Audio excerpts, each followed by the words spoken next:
Bienvenue dans ma citadelle, je suis ravie de vous retrouver aujourd'hui pour une vidéo bilan un petit peu de mes lectures de l'année. Je vous la tourne fin novembre parce que je n'aurai pas le temps de vous la tourner en décembre, même si celle-ci sera publiée pour le mois de décembre.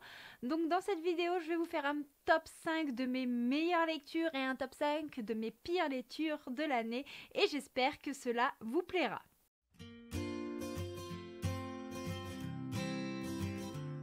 Pour commencer, je vais faire un petit bilan de l'année assez bref. Donc cette année, j'ai lu environ 198 livres au jour où je vous tourne, sachant que nous sommes le 28 novembre. Donc on peut rajouter au moins une vingtaine de livres qui vont être lus d'ici là parce que c'est à peu près le nombre de lectures que j'enchaîne par mois. Pour moi, c'est un petit nombre. Il y a eu une période où j'arrivais facilement à lire un livre par jour, mais c'est vrai que depuis que je me suis lancée sur les réseaux sociaux, sur YouTube, et ben c'est vraiment chronophage et donc forcément cela diminue mon temps de lecture entre la fatigue et les autres activités qui diffèrent de la lecture. Pour l'année 2021, dans l'ensemble, je suis assez contente parce que je vois que cette chaîne grandit de jour en jour. On a passé les 1000 abonnés. Je vous jure que je n'y croyais pas du tout. Cela a été vraiment incroyable de voir que même si c'est pas grand chose en termes de nombre d'abonnés sur YouTube, pour moi c'est énorme. Et du coup, je tenais vraiment à vous remercier pour cela parce que ça me touche énormément. J'espère que l'année 2022 sera tout aussi bien au niveau des réseaux sociaux, que je continuerai à faire grandir cette communauté et que l'on continuera à partager. J'aime beaucoup voir vos noms dans les commentaires. J'arrive à vous reconnaître à votre pseudo si vous commentez assez régulièrement et cela est vraiment très touchant. Même si c'est juste pour me dire quelle est votre lecture en cours, ça me fait plaisir parce que vous aussi vous me faites découvrir des nouveaux livres. Concernant 2022, j'aimerais deux choses. Déjà, premièrement, c'est arriver à ne plus me mettre la pression, que ce soit pour lire ou pour faire du contenu. Parce que oui, ça se voit peut-être pas comme cela, mais je suis une stressée de la vie. Et j'ai toujours peur d'être en retard, j'ai toujours peur de mal faire les choses. Et donc je me mets une pression au quotidien pour arriver à tout faire. Et finalement, ça n'en vaut pas le coup parce que c'est moi qui me rends malade toute seule. Et j'aimerais peut-être arriver à élargir un petit peu mon on va dire panel de lecture en lisant un peu plus de thrillers et des choses comme ceci, des lectures peut-être un peu moins young adulte, même si je vous avoue que le young adulte est quand même le style qui me correspond le plus. Voilà un petit peu pour mes résolutions. Maintenant, je vais pas m'attarder sur cette partie-là dans cette vidéo et je vais vous présenter mes 5 meilleures lectures. Ma 5e meilleure lecture de cette année n'est autre que Savage Love de Fanny Twice, publié chez Cherry Publishing. Fanny Twice est un duo d'auteurs que j'aime beaucoup et Savage Love a été un très gros coup de cœur en romance. Ici, on suit Callie qui a eu un grave accident et suite à cela, elle se retrouve handicapée. C'est un handicap moteur qui va être un vrai poison dans sa vie, mais elle va essayer de s'en sortir. Elle se retrouve dans un centre de rééducation et dans ce centre, elle va faire la connaissance de Zach. Zach qui, lui, y est pour une blessure à l'épaule. Zach qui est un grand sportif. Ensemble, ils vont apprendre à se connaître, à se voir bien en dehors du handicap. C'était une histoire très belle, une histoire de reconstruction, une histoire d'amour et aux thématiques hyper bien abordées. Je sais que quand on parle du handicap, quand on parle des soins, moi je me revoyais faire ces mêmes gestes auprès des patients que j'ai au travers de mon métier. Quand je m'occupe d'une personne en fauteuil roulant, que je la transfère du fauteuil à son lit, quand les gestes étaient expliqués ici, en fait je me revoyais faire la même chose et du coup c'est un facteur qui a fait que je n'en ai d'autant plus qu'apprécié cette lecture. Ma 4e meilleure lecture de cette année 2021 n'est autre que le tome 3 de Sœurs de Sang, donc c'est Les Ailes Ténébreuses de Nikipo Preto, publié chez Lumen. Alors comment vous dire que je suis totalement fan de la saga Sœurs de Sang. J'avais adoré L'Envol du Phénix quand il était sorti. Quand il était sorti, ça avait été mon plus gros coup de cœur de l'année il y a 2 ans. L'année dernière, j'ai eu un énorme coup de cœur pour Feu Sacré qui était le second tome. Et là, ça a été la même chose avec le troisième tome de cette saga. Donc autant dire que oui, Sœurs de Sang fait partie de mes trilogies préférées. Et donc j'ai été heureuse de retrouver nos deux sœurs qui sont assez rivales, Val et Véronica, avec cette atmosphère de phénix, avec cette atmosphère de reine disparue, de royaume à reconquérir, de divinité et tout ce qui entoure cet univers juste incroyable. J'ai vraiment adoré me rebercer dedans. J'ai pris plaisir à découvrir de nouveaux personnages et retrouver les autres. J'ai adoré la psychologie, le travail, les descriptions et tout cet univers en entier.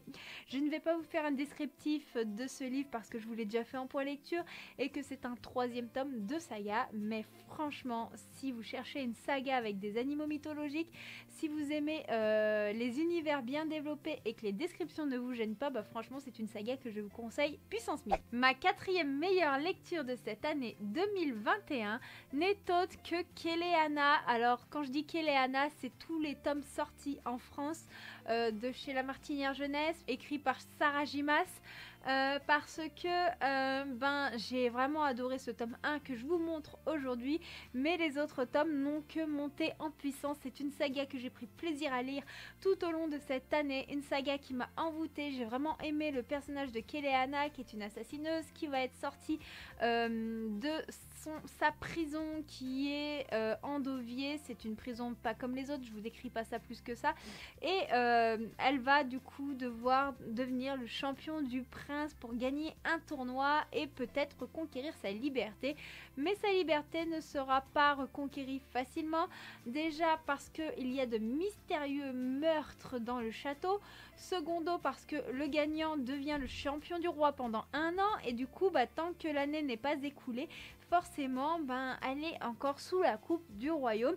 Et Kéléana, c'est une jeune fille aux caractéristiques particulières et je l'ai adorée. Dans ce tome 1, je l'avais trouvée pas aussi badass que on la décrivait, mais plus les tomes avançaient et en fait plus elle m'impressionnait, et j'ai adoré tous les personnages qui voguent autour d'elle. C'est une histoire qui m'intrigue et qui me plaît énormément. Mon deuxième plus gros coup de cœur de l'année n'est autre que La Guilde des Ombres de Anatrice, publié chez Plume Blanche Édition, et j'ai totalement adoré. Alors ce tome 1 est publié en deux parties. Là je vous montre que la partie 1, donc c'est le don de mort, et ici nous allons suivre une jeune fille, Panama.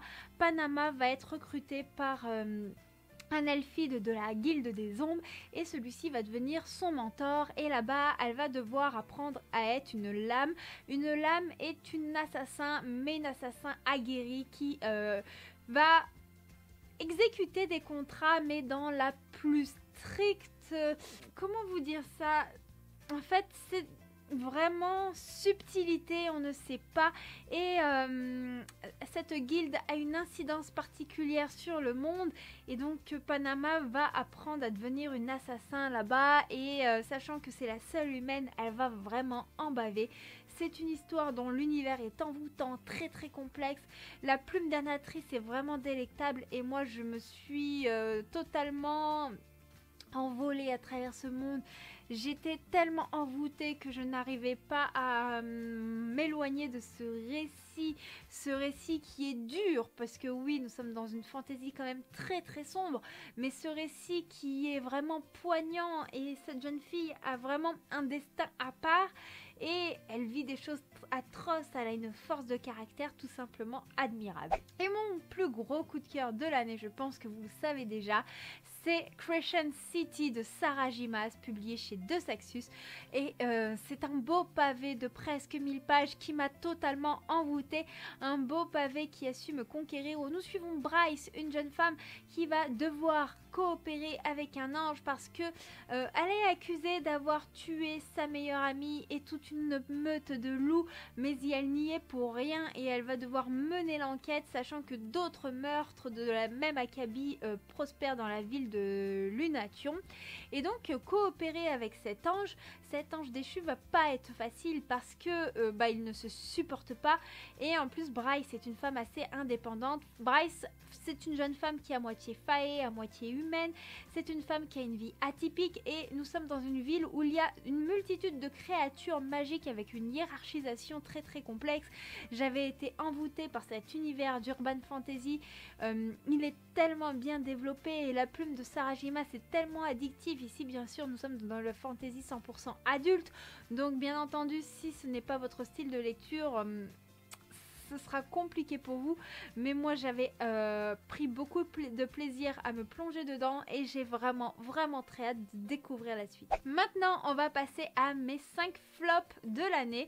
Alors ce sont mes pires lectures. Attention, quand je dis pire lecture, je n'ai pas mis les abandons parce que si j'ai abandonné un livre, je ne peux pas me permettre de le juger sur son entièreté, mais je vais vous parler des lectures qui m'ont déçue. Alors bien entendu ça ne veut pas dire qu'elles sont mauvaises, mais ça veut dire que soit j'en attendais plus, soit l'histoire ne me convient pas du tout, ou tout simplement que je me faisais une toute autre idée du récit. Ma 5e pire lecture de l'année est Outsphere de Guy Roger Duvert, publié chez Inceptio, qui est un récit de science-fiction avec la colonisation d'une nouvelle planète.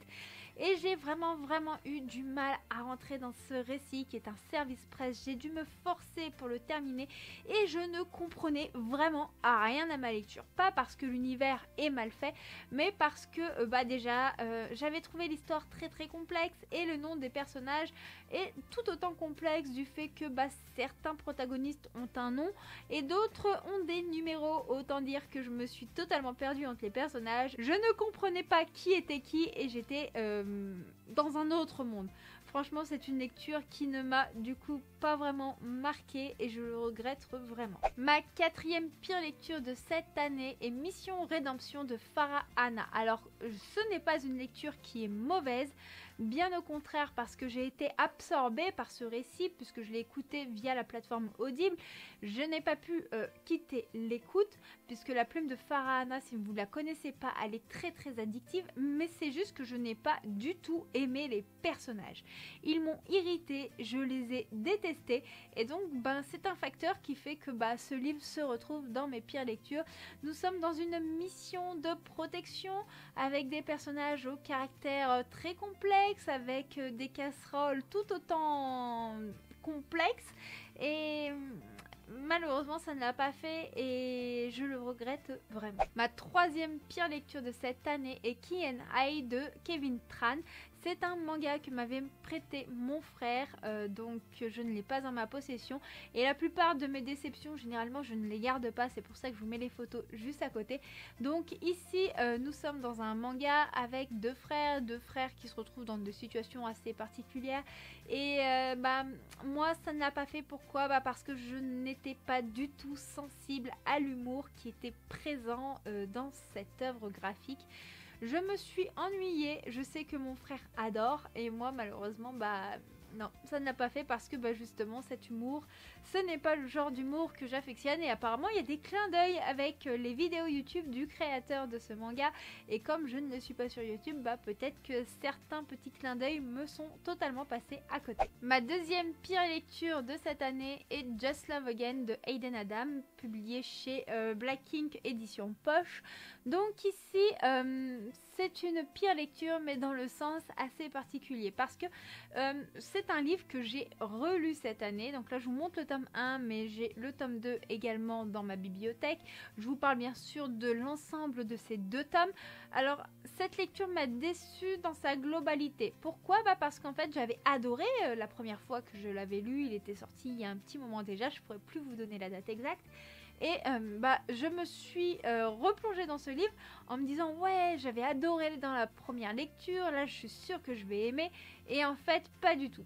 Je vois que mes goûts littéraires ont évolué et que peut-être que le schéma des relations toxiques qui ne me dérangeait pas plus que cela avant, au jour d'aujourd'hui, cela me dérange et là nous sommes totalement dans une relation toxique, une relation de je t'aime moi non plus avec des personnages qui sont quand même assez immatures et cela m'a totalement irritée.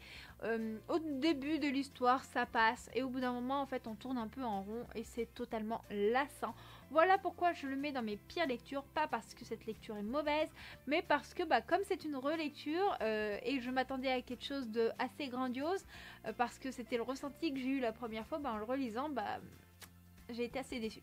Et ma première pire lecture de cette année était un service presse. Je ne l'ai plus en ma possession, je l'ai donné. Il s'agit de Le Pacte de la magie de Amélie Janot, qui est une auteure auto-éditée, où nous suivons une jeune fille qui va être propulsée dans le monde des elfes. Et il y a une histoire de magie avec un univers assez bizarre, un univers qui ne m'a pas du tout botté, un univers auquel je n'ai pas été sensible. Je serais au jour d'aujourd'hui incapable de vous résumer ce livre. Il m'est totalement sorti de l'esprit. Vous voyez à quel point il m'a marqué. Tout ce que je peux vous dire, c'est que je n'ai pas aimé. Tout simplement, je n'ai pas accroché avec les personnages, je n'ai pas accroché avec l'histoire, je n'ai pas accroché avec l'univers et pourtant, de base, tout avait l'air de me plaire. Voilà du coup pour mon top 5 de mes meilleures et pires lectures. Bien entendu, j'ai eu plus de coups de cœur que cela, mais voilà, je vous ai fait un petit classement. N'hésitez pas à me parler de vos meilleures lectures en commentaire, de vos déceptions également. Et puis n'hésitez pas comme d'habitude à lâcher un petit pouce parce que ça fait toujours plaisir et ça permet de faire vivre la chaîne. Et en attendant, je vous dis à très bientôt pour une prochaine vidéo. Ciao ciao!